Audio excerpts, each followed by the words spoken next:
Well, just days after the Texas House voted to prohibit state funding for education savings accounts, a House committee is considering a bill to create ESAs. The House Committee on Public Education set to hear from more than 200 people about House Bill 4340. KVUE's Natalie Haddad is live at the state capitol to tell us more about the bill. Hello, Natalie.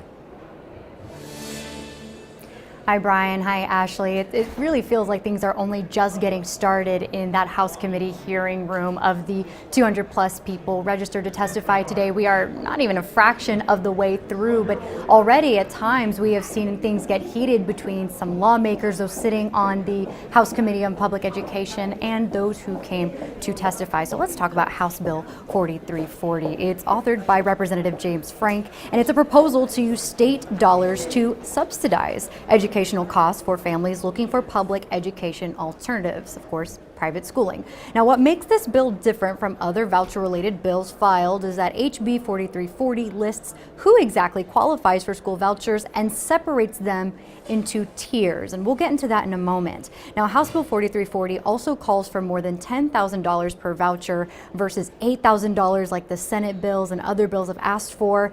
And now the debate today continues to be quite heated. Now, here is a moment, a witness from Florida who is in favor of the school voucher bill. He was describing Florida's experience with school vouchers and was later accused of not taking things seriously when it came to Texas public education. The sky did not fall. And I think that's a really important thing to emphasize. Because every time a new choice program was introduced in Florida or expanded in Florida, we heard the same rhetoric, which was that this was going to destroy public education. This was going to blow the doors off public education. This was going to cannibalize our public schools. And none of that happened. I take some offense as a former Texas public school educator when you say the sky is not falling, and I know you've made a joke about that, but right now, we have a historic teacher shortage in our state. We have teachers who are working a second job, driving Ubers at night to pay the bills. We have teachers leaving the profession at a record rate. We have historic learning loss in our state after COVID. We have an escalating mental health crisis. So yes, in our public schools right now, because we are 43rd in per pupil funding out of the entire country, the sky is falling in Texas public schools. And so I don't appreciate folks from Florida coming here and making jokes about what's happening.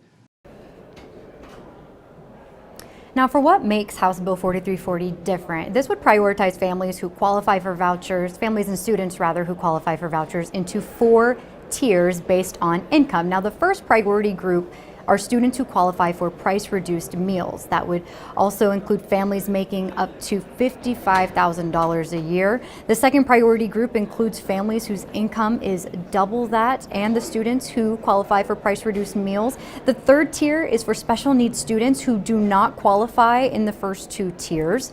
The fourth priority group, the fourth tier, is all other students, and this tier would only receive half of the total voucher value. So for the $10,000 that they're asking from this bill to about $5,000 for all other students. Now, it comes as no surprise, testimony for this bill is expected to go well into the evening. We will keep you updated on what comes of that right here on KVUE.